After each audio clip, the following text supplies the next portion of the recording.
Salut, je reviens aujourd'hui avec un bilan culturel du mois de septembre. C'est parti. Alors on va tout d'abord commencer avec les livres. Ce mois-ci j'ai lu L'Alchimiste de Paulo Coelho. C'est un livre qui retrace l'histoire d'un jeune berger espagnol en Andalousie qui va décider de suivre son rêve pour trouver le trésor de sa vie. Alors à vrai dire, ce jeune berger a déjà commencé à suivre son rêve en devenant berger justement.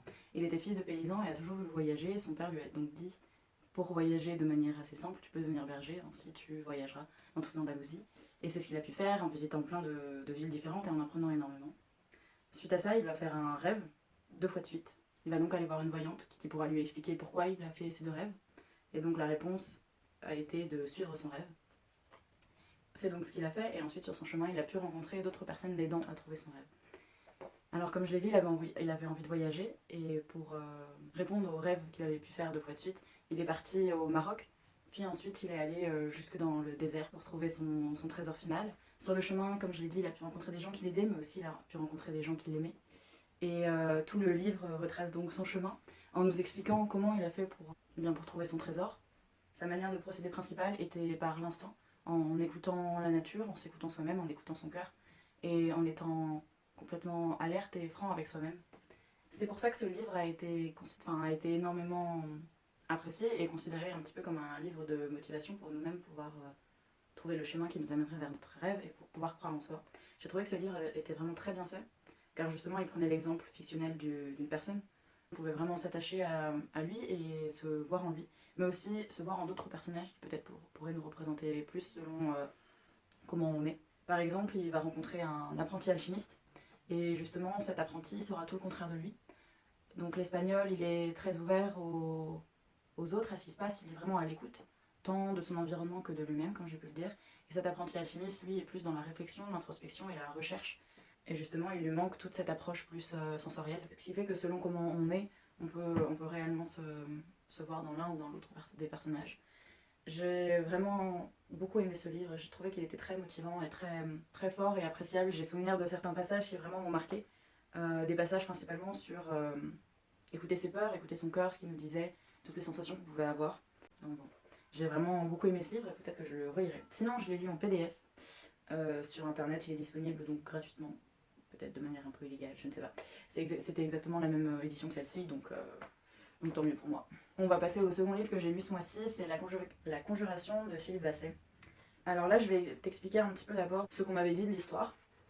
En fait, on m'avait expliqué que c'était l'histoire donc d'une secte. Alors, en fait, on m'avait expliqué que c'était l'histoire d'un homme qui recherchait les zones blanches dans Paris. Les zones blanches, pas tant en termes de réseau téléphonique, internet, tout ça, mais plus sur une carte, il y a des zones qui sont pas marquées en fait, des petites ruelles, des choses qui n'ont que peu de valeur et qui sont trop petites, donc elles vont pas être annotées. Et lui, il aime avoir un petit peu tous ces endroits perdus et ces endroits atypiques où personne ne va. Donc ça, c'est le personnage principal. Et ensuite, on m'a dit que ça allait être sur une secte. Alors en soi, les deux choses sont plutôt vraies, même si je trouve que, par exemple, toute la partie avec les zones blanches, elle est à moitié là. En fait, c'est un vagabondeur, il aime énormément voir des endroits peu connus, un peu reculés, et il aime beaucoup, comme j'ai dit, se balader et découvrir. Et ce personnage-ci est auteur, et un de ses collègues auteurs va lui demander de l'aider à trouver un lieu de culte pour une secte qu'il aimerait bien créer. Donc son collègue voudrait créer une secte juste dans le but financier, pour pouvoir se faire de l'argent sur le dos donc, des personnes qui rentreraient dans cette secte. Et les 2 tiers du livre sont principalement la recherche du lieu de culte et toute la partie un petit peu création de la secte. Ce qui fait que j'ai pas tant que ça aimé cette partie-là, je l'ai trouvée vraiment très lente et très peu intéressante. On voyait vraiment peu de choses, pour moi ça avait vraiment pas de sens, j'ai pas du tout apprécié. Par contre, vers ensuite donc le dernier tiers du livre, alors, qui est le second chapitre, ça va vraiment commencer avec La Conjuration, qui donc, est le titre du livre. Et La Conjuration, c'est la secte que, assez naturellement, le personnage principal du livre, donc l'homme qui aime se balader, va créer en vagabondant dans Paris et en se faisant suivre par des adeptes qui feront comme lui et qui vagabonderont.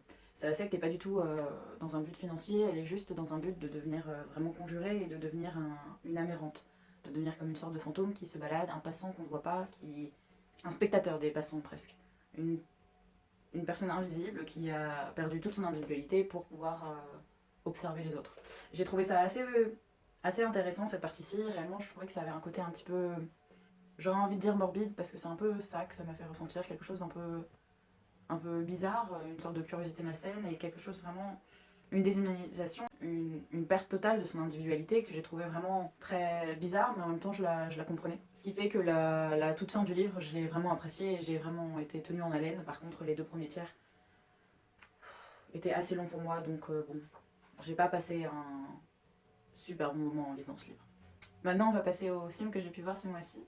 Alors, on va tout d'abord commencer avec un magnifique film, Les Enfants Loups, Ame et Yuki. C'est un film d'animation japonais, il me semble bien, qui raconte l'histoire d'une femme qui va rencontrer son futur mari.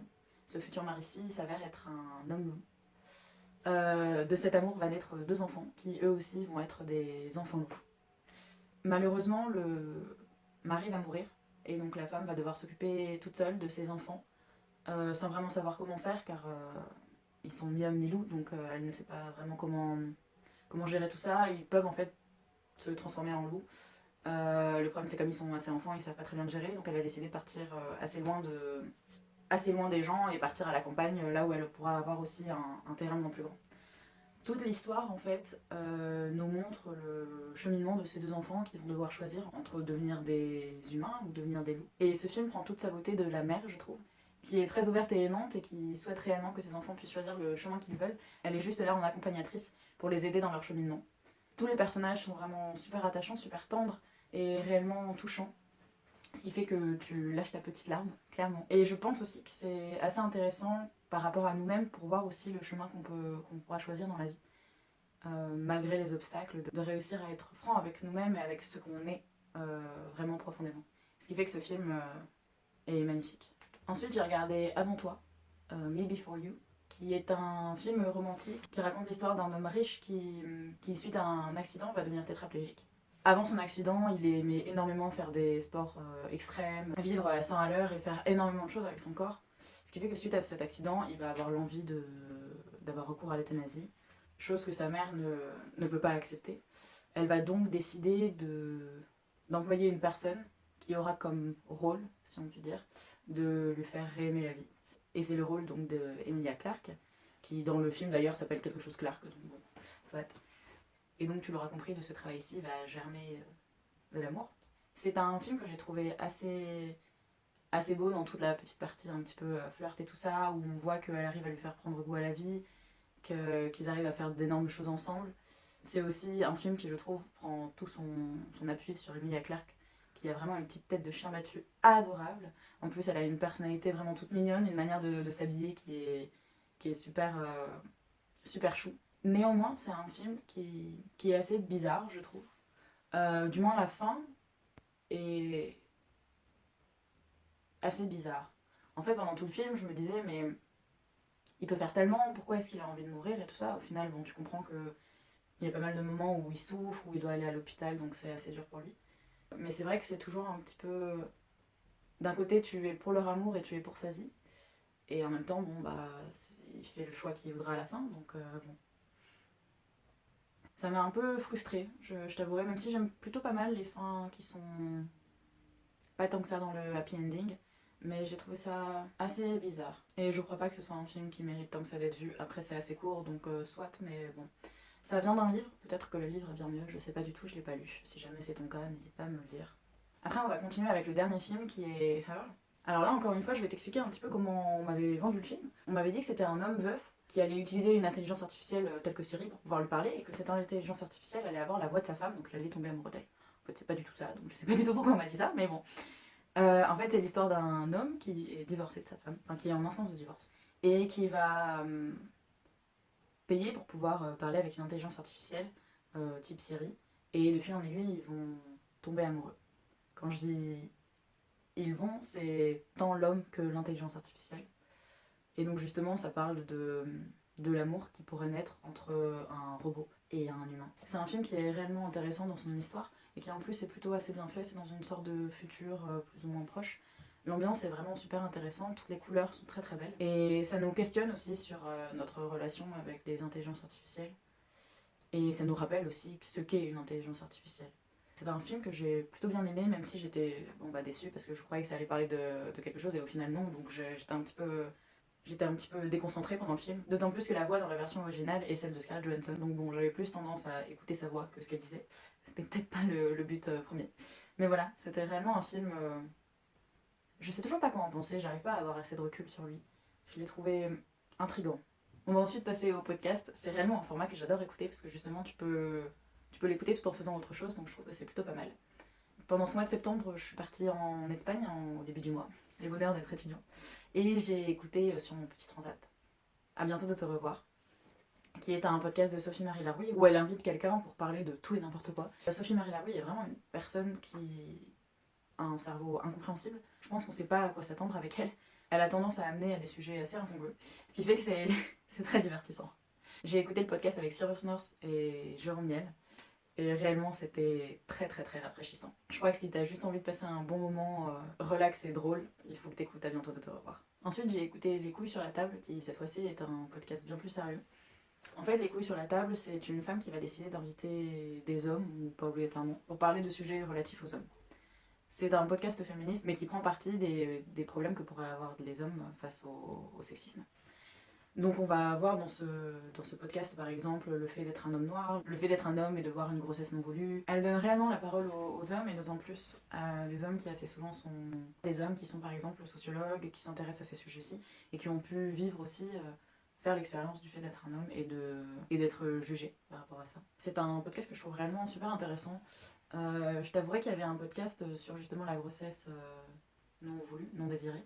Et là, cette fois-ci, c'était une femme qui venait, mais c'était une femme qui avait fait un documentaire en donnant la parole aux hommes, ce qui fait qu'elle était clairement légitime pour venir. Néanmoins, je trouvais que le fait qu'il y ait deux femmes qui parlent, ça donnait pas du tout la même chose. Je pense que la force de ce podcast, c'est qu'il y ait des hommes qui viennent parler, mais que ce soit une femme qui les amène à cette discussion-ci. Ça fait qu'on n'oublie pas du tout que c'est avant tout un podcast féministe et qui justement se bat contre le sexisme. Et sinon, petit plus du podcast, à la fin elle demande des ouvrages ou alors des films que les personnes aimeraient nous faire partager. Ce qui fait que c'est super intéressant et moi je prends note à chaque fois. Ensuite j'ai écouté le podcast Graines de Possible, qui est un podcast sur l'écologie. Je crois vraiment que j'adore tous les podcasts qui sont un petit peu sociétaux, qui peuvent nous apprendre des choses et qui sont assez sérieux. Ce podcast-ci invite des acteurs de changement qui assez souvent sont des influenceurs sur Instagram et qui ont émergé avec tous les mouvements tels que ceux de Greta Thunberg ou alors On est prêt. Ce qui fait que c'est un podcast assez jeune et contemporain. Et c'est super intéressant, ça donne des clés aussi pour pouvoir nous-mêmes agir et ça permet de mieux comprendre le mouvement. Pour l'instant c'est plutôt un jeune podcast, je crois qu'il y a à peine 5 épisodes, donc j'ai hâte qu'ils en sortent d'autres.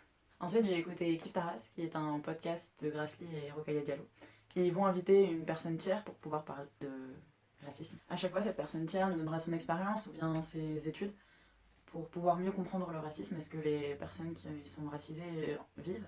C'est super intéressant car ça voit toutes les formes de racisme, tant le racisme qui est posé sur les communautés noires que les maghrébins, et ça voit même parfois le fait d'être blanc. C'est réellement quelque chose qui m'intéresse énormément parce que justement je suis blanche, donc j'ai besoin d'avoir des témoignages et des expériences pour pouvoir comprendre réellement ce que pourrait être le racisme. Et aussi le fait que ça parle des blancs, c'est assez intéressant parce que ça me permet de voir moi aussi le rôle que j'ai à jouer là-dedans. Néanmoins, c'est pas un...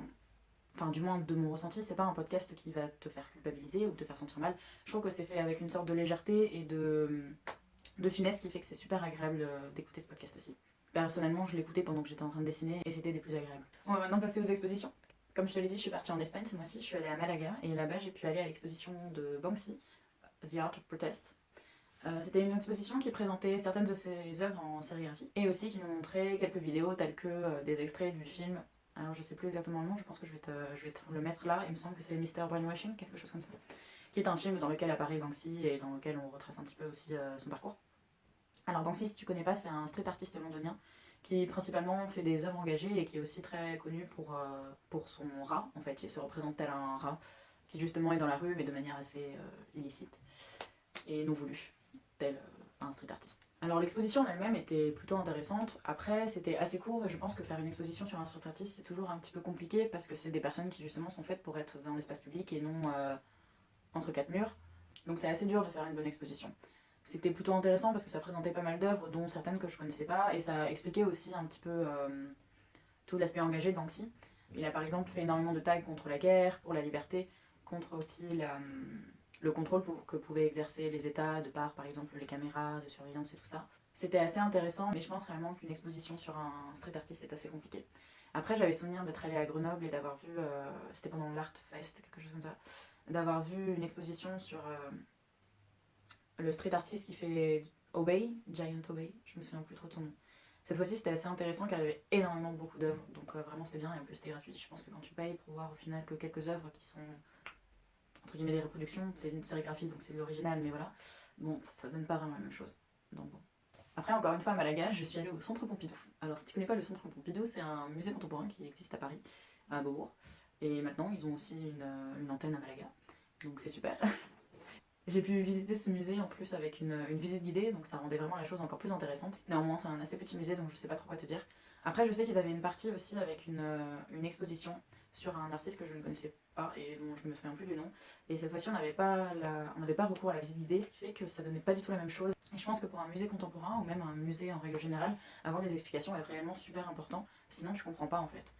Et l'art contemporain a un côté un petit peu élitiste et réellement sélectif, ce qui fait qu'il faut vraiment avoir quelqu'un pour pouvoir t'expliquer, sinon c'est pas instinctif. Ensuite, je suis allée au musée de l'immigration au Palais de la Porte Dorée pendant la journée du patrimoine. Alors c'est un musée qui est super intéressant parce qu'à l'origine c'était le musée de la colonisation. Et donc ça présentait un petit peu toutes nos anciennes colonies françaises. Et c'est super intéressant parce qu'on voit un petit peu tout ce discours de propagande pour la colonisation et la civilisation des sauvages. Ce qui fait que ce musée a encore gardé cette partie-là de lui, mais cette fois-ci en la critiquant. Donc le musée en lui-même est réellement super fort. Et aujourd'hui il a pris le parti de parler de l'immigration. Pendant cette journée du patrimoine, j'ai eu la chance d'avoir une visite guidée et aussi une explication de carte. C'était réellement super intéressant, on voyait dans les années 60, 75, 2000, 2012, un petit peu tous les flux migratoires qu'avait pu vivre la France, et aussi les raisons de ces migrations-ci, tant des raisons économiques, politiques, culturelles. Cette explication de carte m'a réellement énormément enrichi sur les flux et les raisons de la migration en France, et aussi ça m'a permis de voir une image quantifiée du nombre de migrants qu'il y a pu avoir, tant aujourd'hui qu'avant. Et ça parlait aussi de la manière dont on avait pu juger cette migration-ci, soit de manière positive en les accueillant, ou bien de manière négative en les critiquant et en les repoussant. Ça montrait aussi tout le racisme et la xénophobie qu'il pouvait y avoir, tant de par des questions culturelles que des questions de racisme pur avec de la couleur de peau, ou bien des conflits religieux, même intra-religions, tels que le christianisme, entre par exemple des catholiques qui pratiquent d'une certaine manière et des catholiques qui pratiqueraient d'une autre, ainsi la migration serait assez compliquée. Ce qui fait que c'était super intéressant pour aussi me permettre d'avoir une meilleure idée de la migration aujourd'hui et aussi des migrations futures, de pouvoir me donner des idées de pourquoi certaines personnes vont migrer et aussi de mieux lire les discours des politiques par exemple face à cette migration. Et sinon dans ce même musée j'ai aussi eu la visite guidée d'une exposition sur Londres et Paris dans les années 60 de par la musique de l'immigration. C'était super intéressant et ça montrait un petit peu toute la culture que des immigrés amènent et qui va permettre à une société de changer et de découvrir aussi de nouvelles choses. Cette fois-ci c'était de par la musique. Donc ça allait nous parler du ska, du hip-hop et tout ça. Et c'était encore une fois super enrichissant. Pour continuer dans la musique, je vais parler d'un groupe qu'on m'a fait découvrir qui s'appelle Leningrad. C'est un groupe russe qui fait des musiques donc en russe, ce qui fait que je comprends pas, mais néanmoins il y a des sous-titres. Le son est vraiment très très bon et les clips sont plutôt pas mal. Je vais t'en présenter quelques-uns, réellement je t'invite à aller les regarder car il y en a, c'est réellement des petits courts-métrages, c'est magnifique. Donc rien que pour ça, vraiment, va les voir.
mon bilan. N'hésite pas à me dire si toi aussi t'as vu ou lu quelques-unes des choses que j'ai pu voir et quel a été ton avis dessus. Et sinon, si toi aussi t'as des recommandations, je suis toute oui.